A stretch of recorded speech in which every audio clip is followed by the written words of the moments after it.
A paz do Senhor a todos os irmãos e ouvintes da Palavra de Deus. Eu sou o pastor Mauro e neste momento eu quero compartilhar com todos que são carentes e necessitados da Palavra de Deus. Eu não sei o que você, meu irmão, minha irmã, meu prezado ouvinte, está passando neste exato momento. Como está o seu coração? Não sei se você está sentindo alguma barreira, alguma dificuldade, mas eu sei que Jesus Cristo tem algo para lhe falar nesta noite. Jesus Cristo, nesse momento, tem algo do tamanho do problema em que você está passando, porque Ele sabe todas as coisas. E eu gostaria de deixar para você apenas um versículo da Palavra de Deus que se encontra no livro de Eclesiastes, capítulo 7, versículo 13, que diz assim: atenta para as obras de Deus, pois quem poderá endireitar o que ele fez torto? Amém? É interessante, né? Às vezes a gente falando assim, alguém pode dizer, não, mas Deus não faz nada torto. Não, realmente Deus não faz nada torto. Mas tem coisas que Ele permitiu ser criado torto. E aí é que nós temos que entender o porquê de determinadas coisas na nossa vida, no nosso dia a dia, no mundo em que vivemos, elas estão tortas. E você às vezes fica perguntando, meu Deus, mas por quê? Por que que as coisas têm que ser dessa forma? Eu pergunto para você. Eu acho que tanto você como eu, como milhares de seres ouvintes, né? Irmãos, conhecedores da palavra,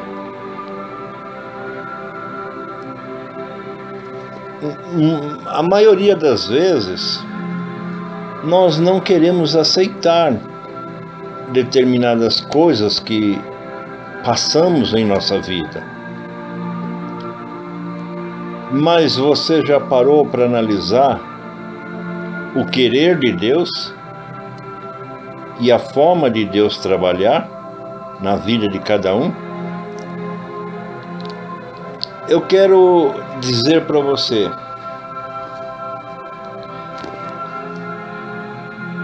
qual de nós, eu, você, todos que passam no seu dia a dia, quem de nós gosta da febre?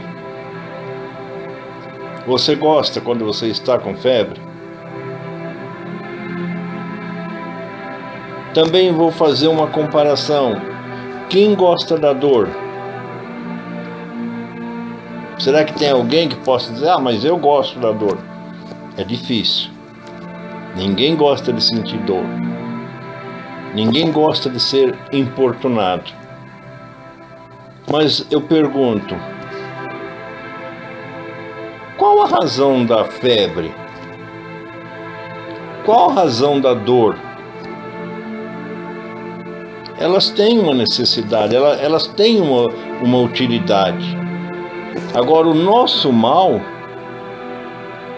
é ver as coisas sempre do lado mal. A nossa maneira de ver Muitas das vezes nós só enxergamos coisas más, coisas ruins.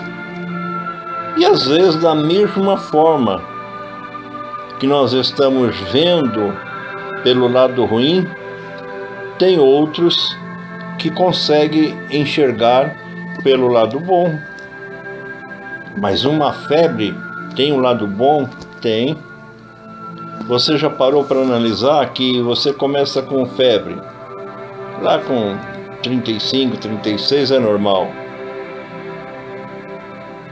Daqui a pouco ela subiu para 37. Subiu para 37,5. Você não está se sentindo bem.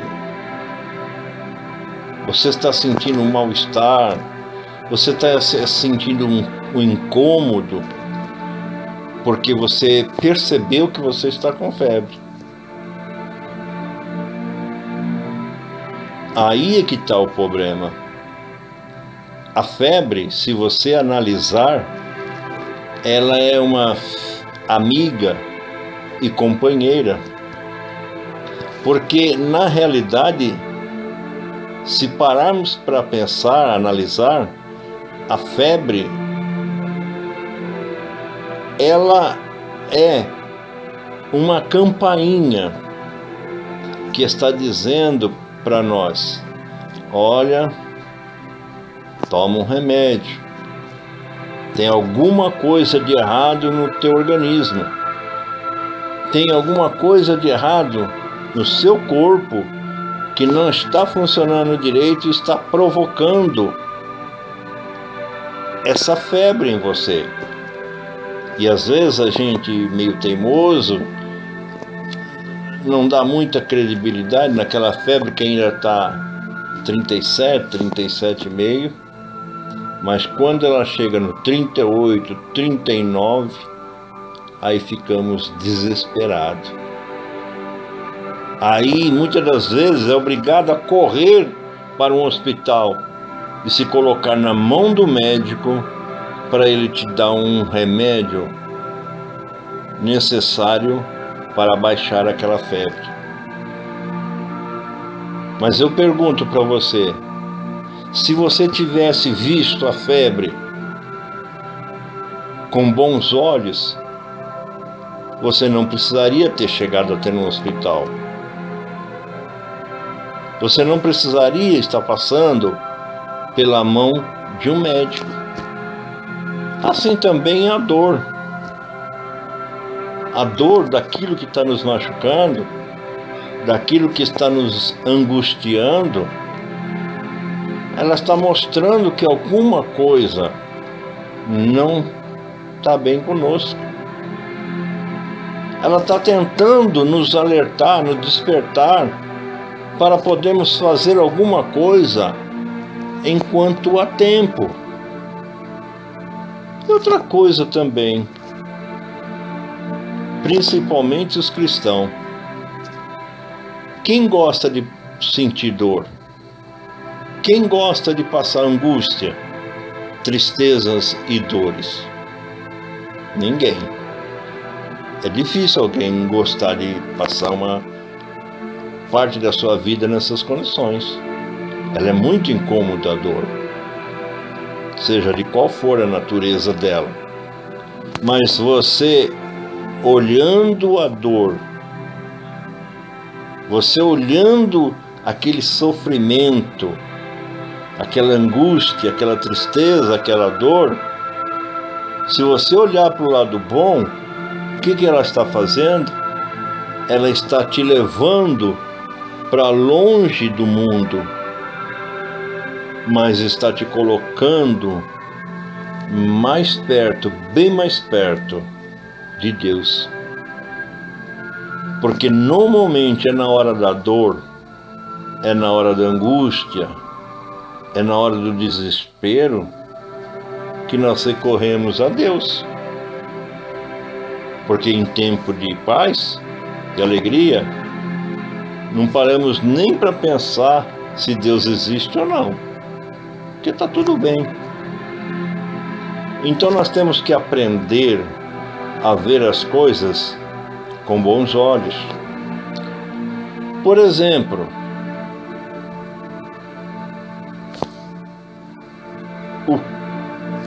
o que Deus fez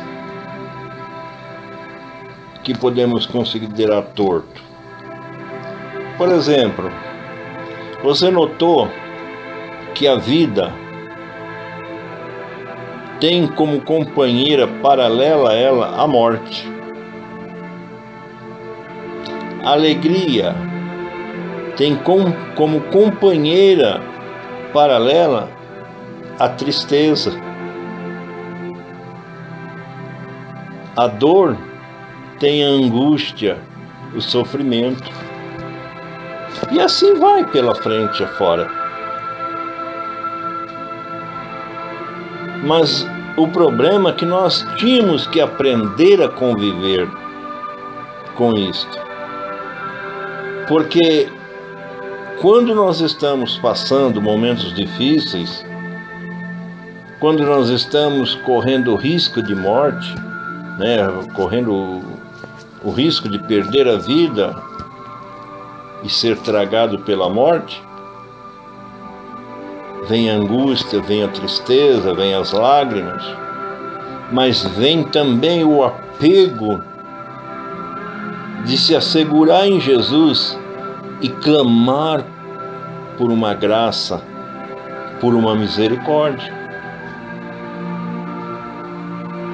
Tudo que está neste mundo foi feito por Deus, foi Ele que permitiu que as coisas acontecessem dessa forma. Para quê? Para que nós estivéssemos sempre conectados a Ele.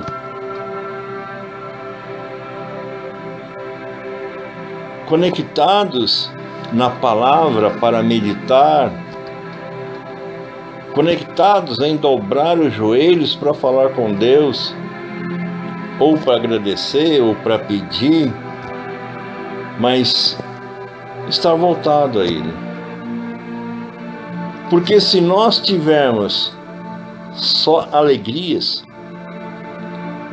se nós tivermos só felicidade, seu bom emprego, sua despensa bem abastecida, seus filhos com saúde, sua esposa, você, o seu lar é uma bênção abundante, sabe o que nós corremos o risco?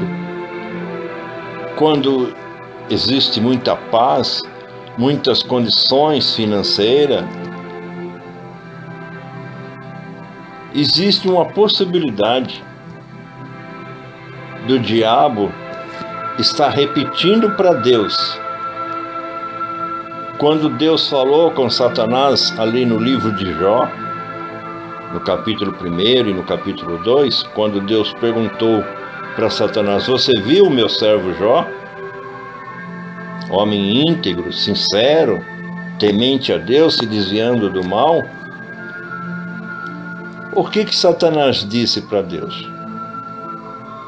Mas é lógico, por uma casa de balde que Jó te serve.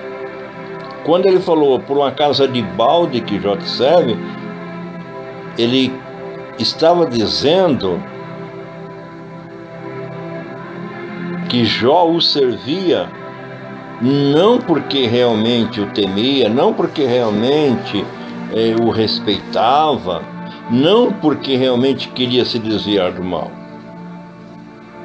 Ele quis dizer que Jó era temente porque Deus o cercava de bens. Deus abençoava a sua despensa, a sua família era numerosa, com saúde, sempre banqueteavam, sempre davam festa, o seu gado, os seus camelos, as suas ovelhas, todos os seus animais eram volumosos, 500 juntas de boi, 500 juntas de camelos, de ovelhas. Ele quis dizer que Jó Satanás quis dizer que Jó servia a Deus por interesse.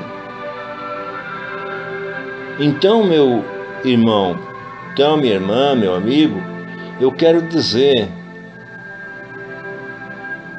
Deus precisou fazer com que coisas tortas acompanhassem as boas, as que estão certas.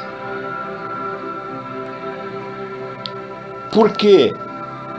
Você já notou que se não houvesse pecado, de que forma você ia aprender a amar a Deus? De que forma nós iríamos aprender a temer a Deus e respeitar a sua palavra? Era só alegria, era só liberdade, salvação, vida eterna, regozijo, paz e alegria. Ninguém sabia o oposto para saber o valor que tinha aquela liberdade que cada um vivia. Então, se você analisar, o pecado é bom? Não, o pecado não é bom. Ele foi criado por uma desobediência. Mas é por causa do pecado, é por causa do erro, é que nós conseguimos entender que nós devemos nos afastar dos caminhos tortuosos. Nós devemos evitar o pecado, porque senão estamos sujeitos a perder a vida eterna. Então o pecado, ele continua paralelo ao nosso dia a dia, porque é com o propósito de não pecar, é o propósito se desviar dos caminhos tortuosos para poder ter aquela paz, aquela comunhão com Deus e ter a certeza de que um dia herdaremos a vida eterna. Você entende a razão de o bem e o mal ter que caminhar lado a lado?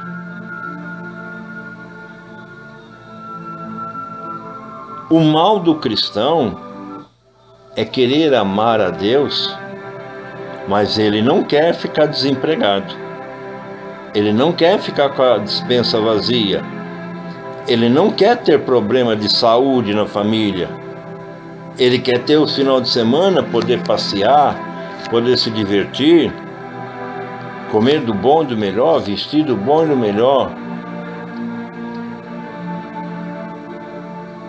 Agora eu pergunto para você, não é um egoísmo da nossa parte? Não é uma forma errada de nós, como cristão, pensarmos e querermos viver uma vida abundante desta forma?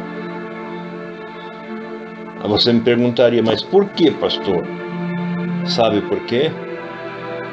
Porque Jesus Cristo, o único Filho de Deus, que estava lá em cima, no céu, na glória, ali com o Pai e com o Espírito Santo. E eles, num diálogo entre os três, olhando aqui para baixo, não viu um justo sequer. E o pecado já estava totalmente tomado nesse mundo. A podridão estava terrível. E do jeito que caminhava a humanidade, estava todo mundo já no maligno, no pecado, e a condenação era certa. Mas Jesus, num propósito com o Pai e com o Espírito Santo, tomou uma decisão de pagar um preço por mim e por você, e por toda essa humanidade que está no mundo hoje. Ele se propôs a pagar um preço. Agora você veja bem, ele não precisava passar dor, ele não precisava ser chicoteado, ele não precisava usar uma coroa de espinho, ele não precisava ser pregado com as mãos e os pés numa cruz, ele não precisava sentir a dor de uma lança furando seu peito e nem uma esponja de vinagre na boca.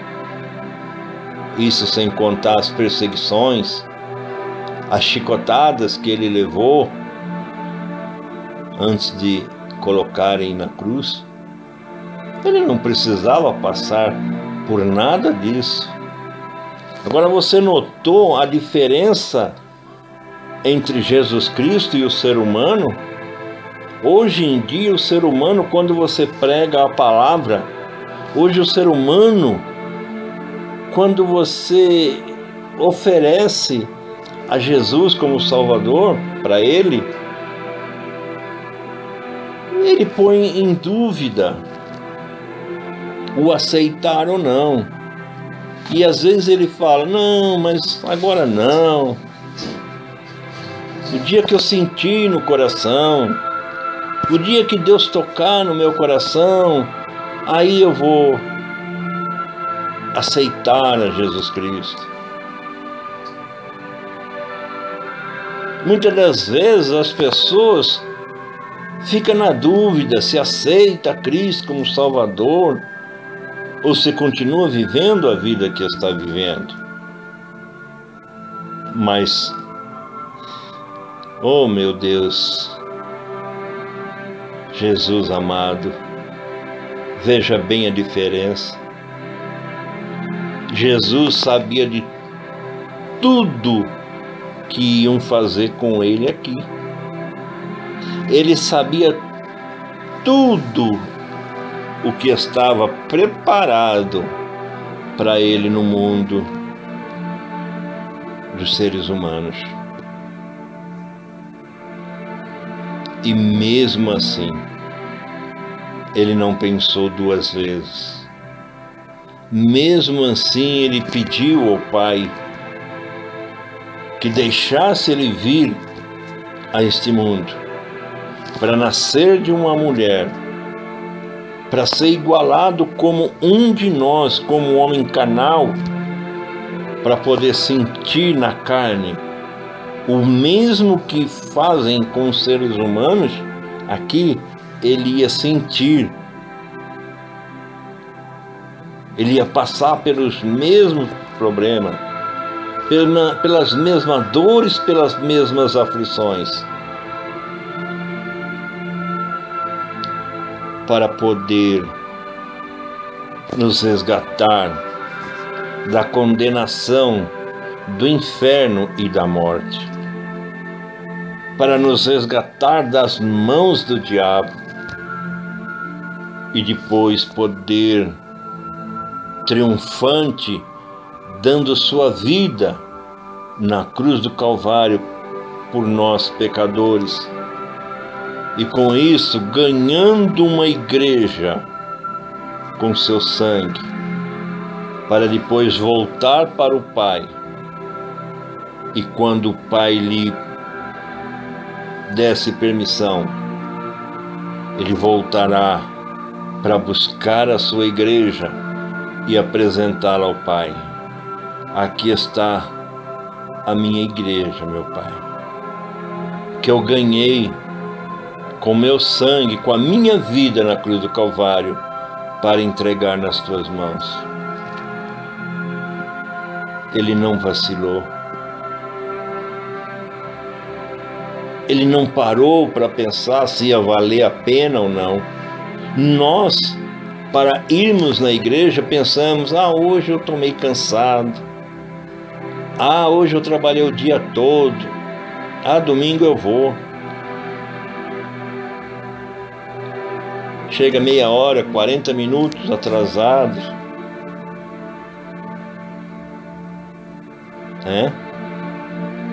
Nós estamos cheios de defeitos, meus irmãos. Nós estamos cheio de falhas. Nós não temos condições de levantar, uma pontinha do dedo para tentar justificar alguma coisa. Eu digo para você, sem medo de errar, calados já estamos errados. Porque fazer alguma coisa para Jesus, por Jesus, é tão difícil. Você quer ver uma diferença? Para você ir num shopping com R$10 é pouco. Não dá nem coragem de sair de casa para ir no shopping com R$10. Mas para dar os R$10 de oferta na igreja é muito, né? Para nós sairmos de casa para ir assistir um culto de 1h30, 2 horas na igreja, é cansativo, é muito tempo. Mas para nós ficarmos 3, 4, 5 horas na frente de uma televisão é pouco.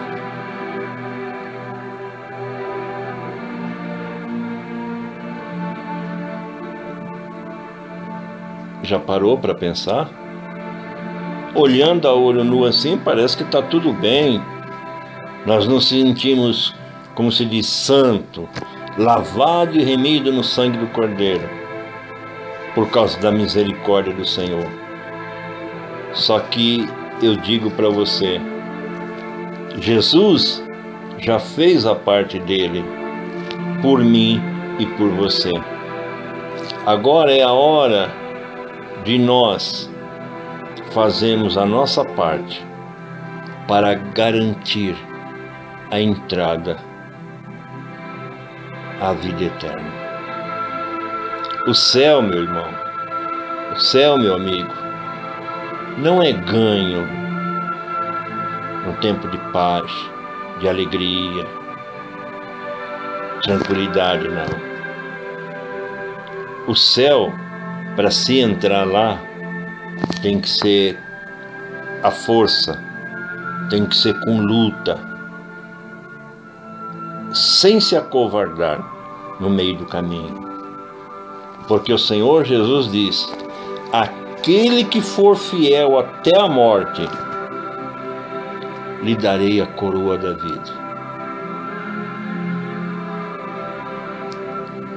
Deus não se agrada de covardes. Deus não se agrada daqueles que vão até o meio do caminho. Mas Deus dá ânimo, dá força, coragem. Deus está lado a lado, passando junto conosco no vale da sombra da morte. Ele passa conosco, Ele não nos deixa sozinho. E quando nós dobramos os nossos joelhos, nós choramos aos seus pés por causa de dores, de aflições, de perseguições que estamos vivendo, ou até mesmo padecendo necessidade. Ele envia um seu anjo, e esse anjo recolhe as minhas lágrimas, recolhe as tuas lágrimas. Porque ainda que você esteja com o joelho dobrado, e que você esteja chorando, e não tenha força nem para falar, para Ele o porquê você está chorando, o que você está suportando. Mesmo sem palavras, Ele sabe o que você precisa. Ele sabe aonde é a tua dor. Então, vamos deixar de ser egoísta. Vamos deixar de ser mal agradecidos. Porque Jesus, quando Ele desceu E para nascer da Maria, já não tinha nem lugar para Maria dar à luz. E ele já no ventre da Maria já estava sendo perseguido. Durante os 33 anos que ele viveu neste mundo, é debaixo de perseguição, é por debaixo de calúnias, agressões, tudo que quiseram fazer com ele fizeram. É assim que é preciso para vencer a vitória, para alcançar esta vitória. E ele alcançou. Mas ele alcançou pendurado no madeiro. Ele alcançou pregado com suas mãos e seus pés com cravos naquele madeiro, com aquela coroa de espinho que forçaram diretamente na sua cabeça. Eu pergunto, você numa condição dessa, você teria condições de olhar como ele olhou para o Pai e dizer: Pai, perdoa-os, porque eles não sabem o que fazem? Eu pergunto para você, quando você não quer ir na igreja, você não sabe o que está fazendo?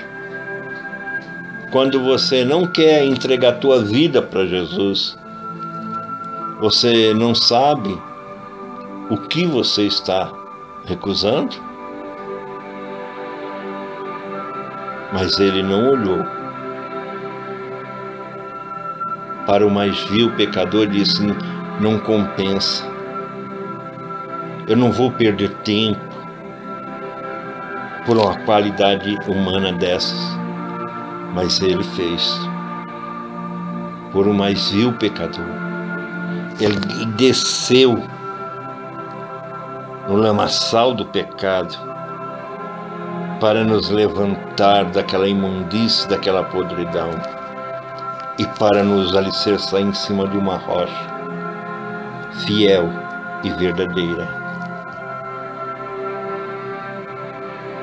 Amém?